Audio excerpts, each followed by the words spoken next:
Now, from WYDC TV, this is Big Fox News at 10. A police officer in Mansfield is under fire tonight for comments he made during a TikTok live stream. Matt Kleindienst is in Corning with the fallout since that video surfaced. Good evening, Scott. Officer Brian Gossert is suspended tonight after appearing on TikTok making inflammatory and racially insensitive comments. As a warning to some viewers, the language you're about to hear may be disturbing. According to the Wellsboro Gazette, who first reported on the story, Mansfield officials were made aware of a TikTok rant by Officer Gossert while on duty on Tuesday. He was first seen asserting that the Confederate flag was not a racist symbol. When challenged by a viewer, Gossert said that people needed to get over slavery. He later went on a profanity-laced tirade about Democrats being responsible for the KKK and racism in America. At one point, a man was seen from the backseat of Gossert's patrol car, seemingly having been arrested by him. The incident has since made headlines in larger publications. Last night, the Mansfield Borough released a statement on Facebook regarding the incident, saying that they were appalled and outraged by Gossert's conduct and that he has since been suspended. An investigation into the matter has also been launched. Gossert was first hired by the Mansfield Police in August 2019 as an as-needed officer. His TikTok account has since been deleted. Matt Kleindienst, Big Fox, WYDC in Corning. The Chemung County Sheriff's Office is participating in the DEA's Take Back initiative. County residents are encouraged to turn in expired or unused medications, including ointments, sprays, and prescription or over-the-counter drugs. The goal is to teach people about the proper way to dispose of medicine. They don't want the items flushed down the toilet. They don't want them thrown in a garbage can. Really what they're trying to do is to make sure that the medications don't fall in the wrong hands. Residents can drop off their medications at either the Southport Volunteer Fire Department or the West Elmira Fire Department. The event goes from 10 a.m. until 2 p.m. on April 24th. Health experts are seeing a new trend for patients who've suffered a COVID-19 infection. As Amanda Decker explains, some people are experiencing eye and ear problems for months after their diagnosis. A new study is finding a possible link between COVID-19 infections and long-term inner ear-related issues that can last several weeks or even months after a patient is first infected. These conditions include tinnitus or ringing in the ear, hearing loss, and vertigo or perpetual dizziness. Almost 15% of patients who got COVID-19 and were studied said they experienced tinnitus. 7.6% suffered from hearing loss and a little more than 7% from vertigo. The study was conducted in the United Kingdom, and although only a small percentage of patients were affected by these things, these symptoms were severe. Doctors believe there are a few possible causes, including direct viral infections of the inner ear or ear nerves, autoimmune attack, which causes inflammation in the body, or blood clots that block blood supply to the ear canal and eardrum. Health experts say they are not surprised by these preliminary findings. Other viral infections, including rubella and measles, also cause hearing problems. The possible link between COVID-19 and these conditions is still in the early stages of clinical study, but it is one more reason to try and avoid being infected with this virus. I'm COVID-19 specialist Amanda Decker reporting. The Biden administration is giving specific reasons why it says it's not happy with the World Health Organization's latest COVID-19 origins report. They're calling the report partial and incomplete. A State Department spokesperson detailed why the White House disagreed with the WHO. The official pointed out that international experts did not have access to some patient-level data, and the external panel was only presented summary reports. Those reports were of analyses conducted by Chinese scientists. The State Department says investigators need to have access to the data behind those analyses.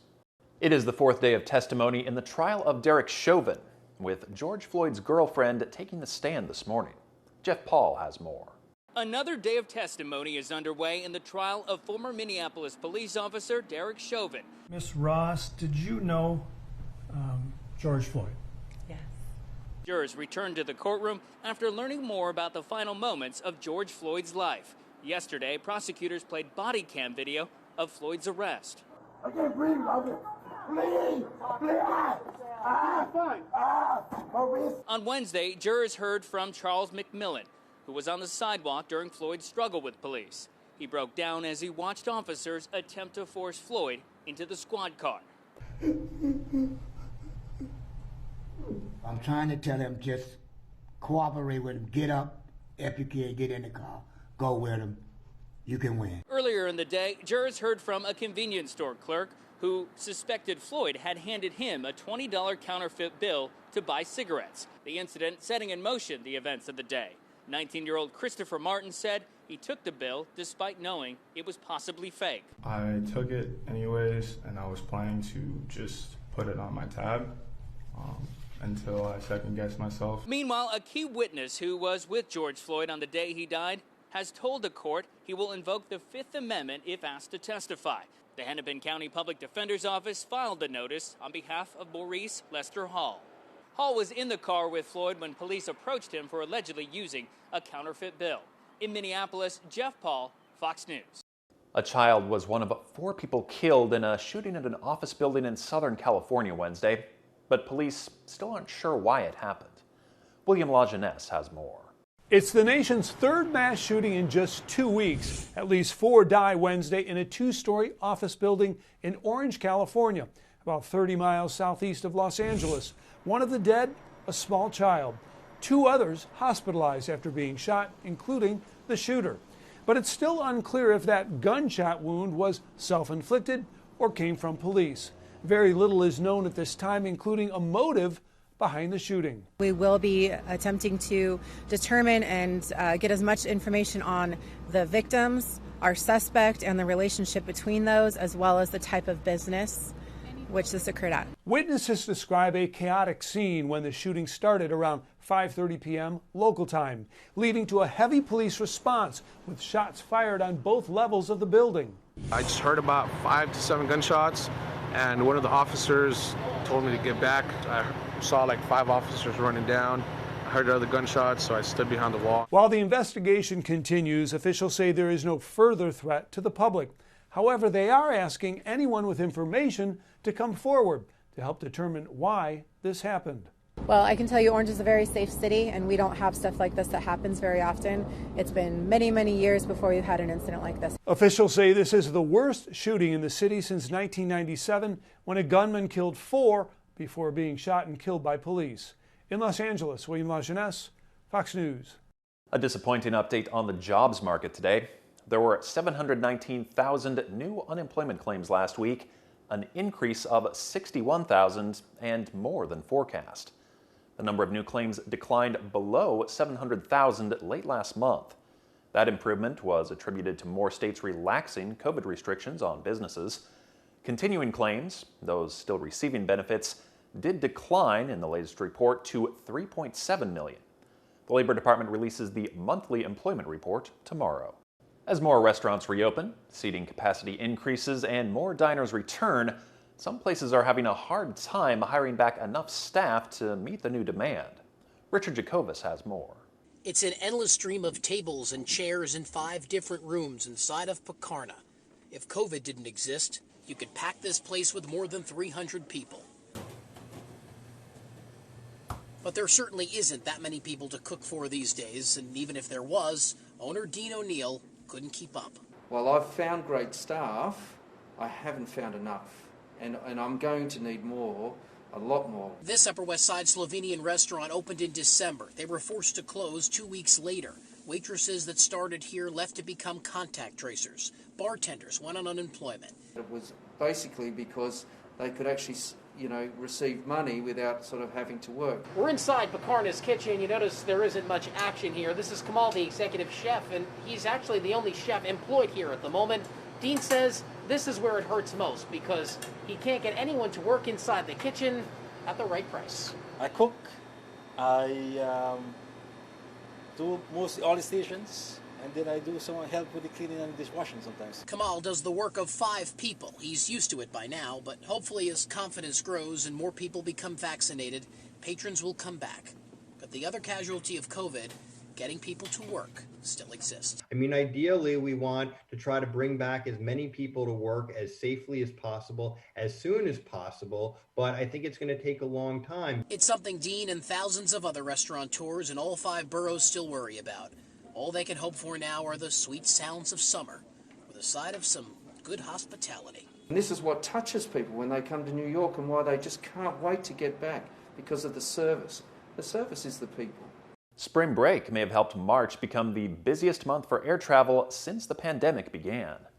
New data from the Transportation Security Administration shows the agency screened more than 38 million people last month. TSA saw more than 1 million travelers for 26 days in March. As spring break continues for students across the nation, the U.S. Centers for Disease Control and Prevention is still recommending people not travel. The agency's director warns every time travel escalates, a spike in infections tends to follow. Still ahead tonight, a major setback for the Johnson & Johnson vaccine as the Biden administration works to increase supply. Plus, sit down! I was horrified. Some Maryland community members are outraged after a video showing 2 police officers apparently threatening a 5-year-old boy with violence. A look at that incident that's now been seen by hundreds of thousands of people. Here's your local stock market update from Big Fox.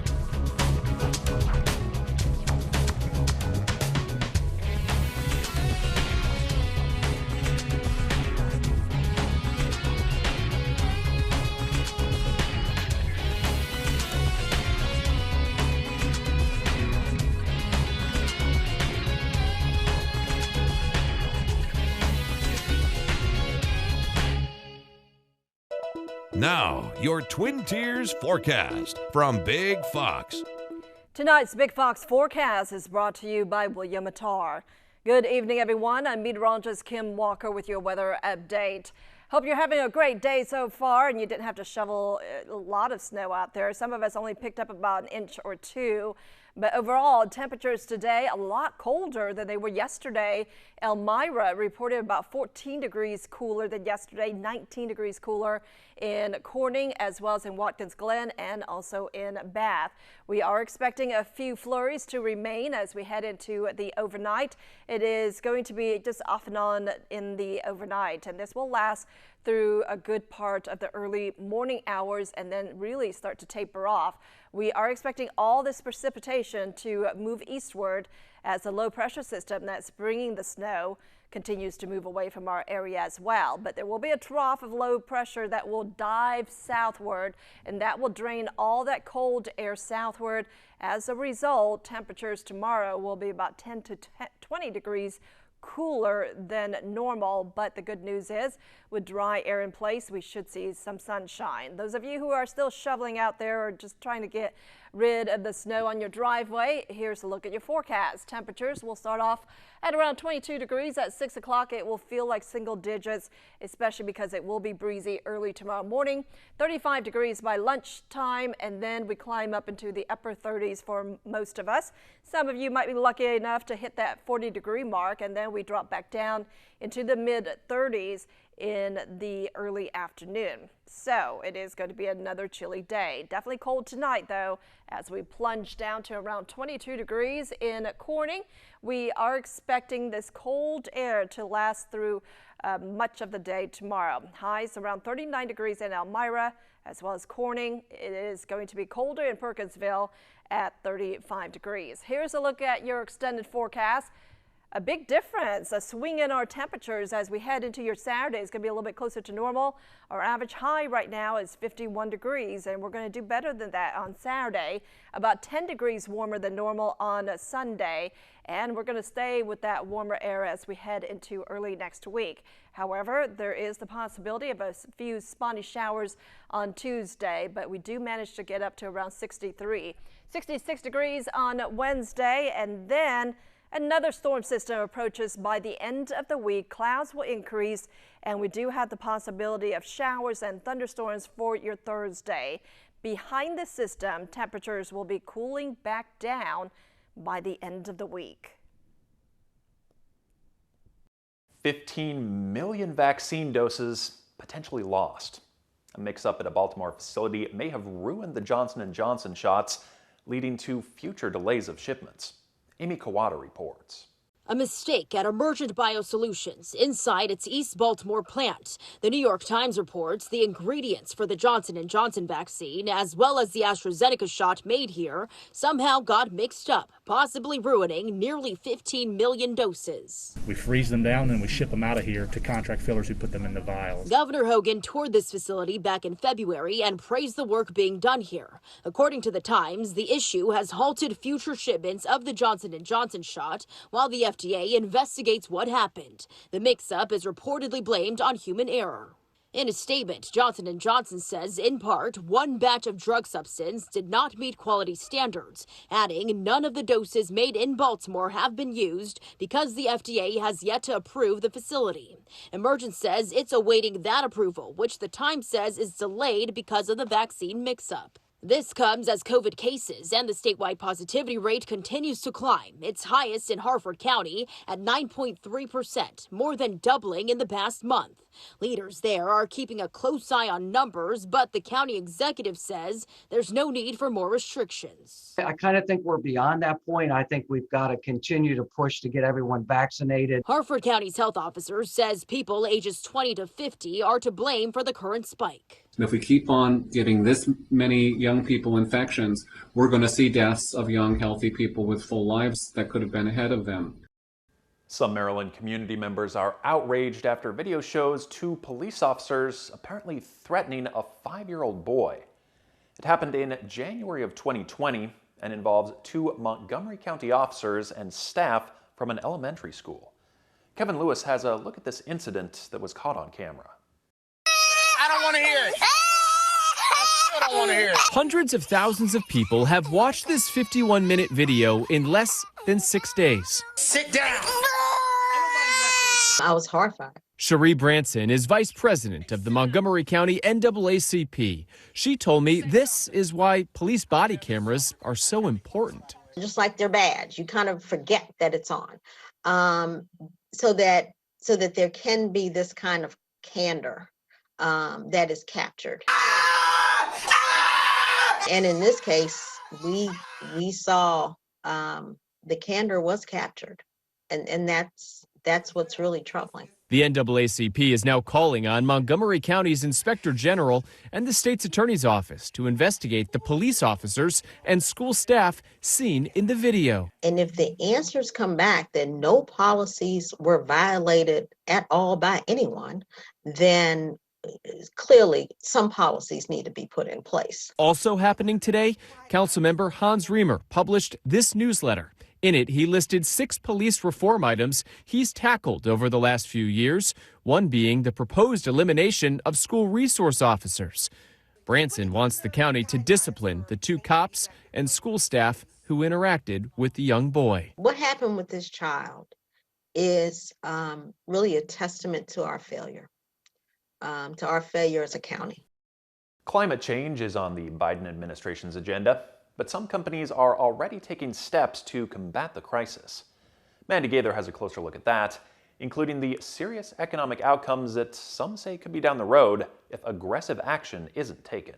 Drastic and immediate action on climate change. That's what nearly 3/4 of economists agree is needed to avoid worsening inequality, trillions of dollars in economic damage, and shrinking economic growth around the world. That's according to a new NYU School of Law survey. This is a reality that the scientists for years have been telling us. On Wednesday, President Joe Biden unveiling details of a major infrastructure package expected to include massive spending to combat climate change. His administration saying bold action will pay off in the long run and create good-paying clean energy jobs. Every road we fix, every bridge we build, we can either do it in a way that's better for the climate or worse for the climate. Why wouldn't we want to be creating these jobs in a way that's better for the climate? But as Washington figures out the next steps to tackle this issue, corporate America and Wall Street already stepping up efforts to address the crisis. Google is working to reduce your environmental footprint, the tech giant announcing its driving directions will soon default to the most fuel-efficient route. Automaker Volkswagen announcing major moves into the electric car market, and on Wall Street, Vanguard and BlackRock, the two largest asset managers in the world, announcing they're joining efforts to limit greenhouse gas emissions to net zero by 2050. And Wells Fargo, Goldman Sachs, and Citigroup have announced similar goals. For Consumer Watch, I'm Mandy Gaither. The prices for toilet paper and diapers could soon be going up. Kimberly-Clark manufactures Scott toilet paper, Huggies, Pull-Ups, and several other household staples. The company announced Wednesday that prices on some products will go up in June. It says baby care, adult care, and toilet paper will be affected.